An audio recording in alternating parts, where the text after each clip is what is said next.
Hi everyone, good morning. मैं अभी अभी जस्ट केरला स्टोरी 2 का ट्रेलर देख रहा था और वो देखने के बाद क्या याद आया पता है? चेन्नई एक्सप्रेस मूवी जो शाहरुख खान और दीपिका पादुकोण का मूवी है, उसमें एक डायलॉग था दीपिका पादुकोण का कि कहाँ से लाई ये बकवास डिक्शनरी। जो वो कुछ डायलॉग बोलता है शाहरुख खान, उसके बाद ये जो लाइन पंच लाइन बोलता है, कहाँ से लाया ये कहाँ से बकवास खरीदी ऐसी डिक्शनरी। बकवास डिक्शनरी। सेम स्टोरी सेट होता है इस स्टोरी में, जो कि बताया गया है कि केरला स्टोरी, उसमें भी 2 लाया है। तो इसका बकवास डिक्शनरी ये है कि ये जो भी दिखाया गया पिक्चर में वो 100% फेक और प्रोपोगंडा का तहत ये दिखाया गया, क्योंकि जो भी ट्रेलर में दिखाया गया, मूवी कैसा होगा तो पता नहीं, 27 फरवरी को आ रहा है, देखने से पता चल ही जाएगा। बट मूवी में जो भी ट्रेलर में अभी तक दिखाया गया है उसमें 99.9999% फेक है और सिर्फ फेक है। मैं पिछले कई सालों से केरला में रहता हूँ और इस केरला को क्लोजली ऑब्जर्व किया हूँ, और यहाँ पर जो स्टार्टिंग पॉइंट है और एंड पॉइंट है, टोटल जो केरला का जो लाइन है त्रिवेंद्रम से कासरगोड तक, लगभग ऑलमोस्ट हर डिस्ट्रिक्ट में मैं गया हूँ, हर जगह घुमा हूँ, क्योंकि मेरा जो जॉब है, जॉब रिलेटेड काम में मैं इधर उधर जाता हूँ। तो मैंने लगभग हर डिस्ट्रिक्ट को क्लोजली ऑब्जर्व किया, बहुत घुमा है। और मैं हिंदू हूँ और कभी भी मुझे ये डिफरेंस महसूस नहीं हुआ कि यहाँ पर जो मुस्लिम होते हैं जो ऐसा करते हैं, कभी भी नहीं हुआ, नहीं फीलिंग हुआ। क्योंकि यहाँ पर लोग पूछते हैं कि आप क्या जानते हैं, आपका नाम, आपका टाइटल, आपका सरनेम से यहाँ पर कोई भी मतलब नहीं होता है। आप क्या जानते हैं, आपको क्या नॉलेज है, उस बेसिस पर आपको कैटेगराइज किया जाता है काम में कि आपको काम कैसा होगा कैसा नहीं। क्योंकि आप क्या जानते हैं उस पर डिपेंड करता है कि आपका क्या सैलरी होगा या फिर क्या आपका पोस्ट होगा। कभी भी यहाँ पर जो जाति सूचक लाइन नहीं बोला जाता है, आज तक मैंने कभी भी ये फेस नहीं किया। यार आपको एक क्लोज बात बता दूं कि मैं केरला में पिछले कई सालों, अभी तो फिलहाल जिस कंपनी में जॉब करता हूँ लगभग 6-7 साल से काम कर रहा हूँ इसी कंपनी में, और मैं आपको ये बात बता देता हूँ कि ये एक मुस्लिम की कंपनी है जिसमें मैं जॉब करता हूँ, और इस कंपनी में जितने भी लोग जॉब करते हैं सबसे ज़्यादा सैलरी मेरा है। जबकि मैं नॉर्थ इंडिया से बिलोंग करता हूँ, एक हिंदू हूँ और एक हिंदी वाला, मतलब यहाँ का लोकल कैंडिडेट नहीं हूँ, मगर यहाँ पर सबसे ज़्यादा सैलरी कंपनी में मुझे मिलता है। और यहाँ पर नहीं, इससे पहले भी मैं जहाँ जॉब करता था उसके भी ओनर मुस्लिम थे, और कभी भी मुझे ऐसा फीलिंग नहीं हुआ है कि वो मुझे जाति सूचक या फिर जो हिंदू मुस्लिम का कैटेगरी होता है इस रिलेटेड में कभी भी मेरा साथ कभी भी कोई भी डिस्कस नहीं हुआ है। और यहाँ पर टाइटल से कोई मतलब ही नहीं होता है, यहाँ पर आप क्या जानते हैं वो मैटर करता है, आपके पास कितना नॉलेज है, किस चीज में नॉलेज है वो मैटर करता है। आपका पढ़ाई लिखाई तक भी नहीं है पूछा जाता है, यदि आप में नॉलेज है तो आप कुछ भी काम कर सकते हैं, यहाँ पर कहीं भी कुछ भी कर सकते हैं। आपका जाति से कोई मतलब नहीं रहता, धर्म से कोई मतलब नहीं रहता है। और एक खास बात बताऊं, क्या है पता है कि यहाँ पर एक ऐसा जगह है, तो यहाँ पर जो पिलर होता है ना, जो एंट्रेंस होता है, जैसे इस तरह का एंट्रेंस होता है, यू शेप में जो एंट्रेंस दिया जाता है, जो हम लोग का मंदिर में या फिर मस्जिद में कहीं भी यू शेप में एंट्रेंस दिया जाता है।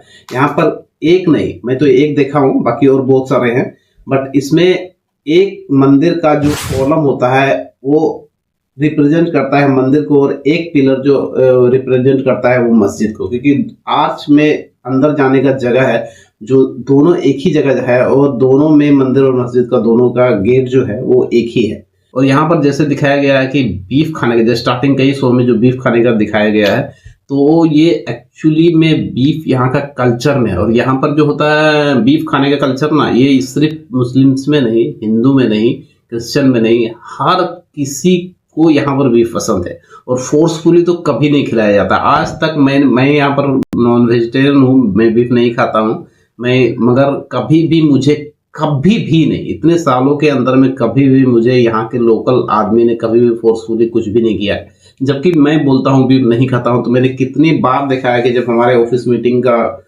जो लंच ब्रेक होता है, जो हम लोग सारे ऑफिस के स्टाफ वगैरह लंच करने जाते हैं, तो सिर्फ मैं बीफ नहीं खाता हूँ। इस कारण से टेबल में जितने भी मेरे ऑफिस के स्टाफ है कोई भी बीफ ऑर्डर नहीं करता है, सिर्फ मेरी वजह से। तो ऐसा है केरला। तो केरला स्टोरी में बिल्कुल भी कंप्लीटली डिफरेंट चीज दिखाया गया है, जो कि कभी भी 0% भी उसमें वैल्यूबल कंटेंट नहीं है, और 0% भी उसमें विश्वास नहीं किया जा सकता है। ये सिर्फ एक पार्टी को पॉलिटिक्स करने का तरीका है और कुछ नहीं है, क्योंकि यहाँ पर लोग पढ़े लिखे हैं और एक खास बात क्या है पता है कि अभी भी रिसेंट में केरला का बजट अनाउंस हुआ था और वहां पर जो इसका यहाँ के जो फाइनेंस मिनिस्टर है उसने क्या अनाउंस किया पता है कि यहाँ पर ग्रेजुएशन तक का जो पढ़ाई होगा बिल्कुल 100% फ्री होगा, 100% फ्री होगा। और यहाँ पर वर्ल्ड क्लास एजुकेशन दिया जाता है सरकारी स्कूल में। आप बिलीव नहीं करेंगे, आप नॉर्थ इंडिया से बिलोंग करते हैं तो एक बार सिर्फ घूमने के लिए आ जाइए और घूम के सिर्फ 10 से 15 दिन यहाँ पर रहिए और देखिए कि केरला स्टोरी में रियल स्टोरी क्या है। यहाँ के लोग सिर्फ पढ़ाई लिखाई पर डिपेंड करते हैं, पढ़ाई लिखाई में ही फोकस करते हैं, ना कि कोई जातिवाद में डिफरेंस पैदा करते हैं, क्योंकि मुस्लिम्स में भी बहुत सारे कैटेगरी होता है, हिंदू में भी बहुत सारे कैटेगरी होता है और क्रिश्चियंस में भी बहुत सारे कैटेगरी होता है। बट यहाँ पर आपको बिलीव ही नहीं होगा कि ये क्या है, ये क्या है, आपको पता ही नहीं चलेगा कि आपको कौन से जाति, यहाँ पर जाति आपको पूछेगा नहीं। और फिर यहाँ पर दूसरे स्टेट में जैसे कंपेरिजन होता है लैंग्वेज का, तो यहाँ पर आप हिंदी बोलते हैं, इंग्लिश बोलते हैं, चाइनीज बोलते हैं, मलयालम बोलते हैं, कुछ भी से कोई भी मतलब नहीं। आपको कभी भी कोई पूछेगा नहीं कि यहाँ का आदमी है, यहाँ से पैसे कमा रहा है तो मलयालम ही बोलो। जबकि आप अगर यदि हिंदी बोलते हैं, आप मुझे तो मलयालम अच्छी तरह से आता है, बट अगर यदि आपको मलयालम नहीं आता है तो वो यहाँ के लोग कोशिश करेंगे कि आपके लैंग्वेज में बात करने का, मतलब हिंदी वो लोग नहीं जानता है फिर भी टूटी फूटी हिंदी में बात करने का ट्राई करेंगे, ना कि आपको फोर्सफुली मलयालम बोलने के लिए बोलेंगे। मैं इतने काफी दिनों से यहाँ पर रहता हूँ तो मुझे मलयालम आता है, इसलिए मुझे प्रॉब्लम नहीं होता। बट എനിക്ക് നന്നായിട്ട് മലയാളം സംസാരിക്കാൻ അറിയാം, അതാണ് എനിക്ക് പ്രശ്നമില്ല. ബട്ട് ഇവിടുത്തെ ആരെങ്കിലും ഹിന്ദിക്കാരിയായിട്ട് സംസാരിക്കാരിക്ക് കണ്ട് കഴിഞ്ഞിട്ട് ഇവർ ഫോर्सफुली സംസാരിക്കാൻ പറയത്തില്ല, ഒരിക്കലും പറയത്തില്ല। तो कभी भी यहाँ के लोग फोर्सफुली कुछ भी करने के लिए नहीं बोलते, आपको बोलने तक नहीं बोलते। तो इसमें बीफ फोर्सफुली खिलाने का तो कोई लॉजिक नहीं बनता है। कहाँ से लाई ये बकवास स्टोरी। आप इस गॉड्स ऑन कंट्री केरला में आके देखिए, आप पूरा माइंड चेंज नहीं हुआ तो मेरा नाम चेंज कर दीजिएगा। मेरा नाम सबटाइटल में स्टेडियो।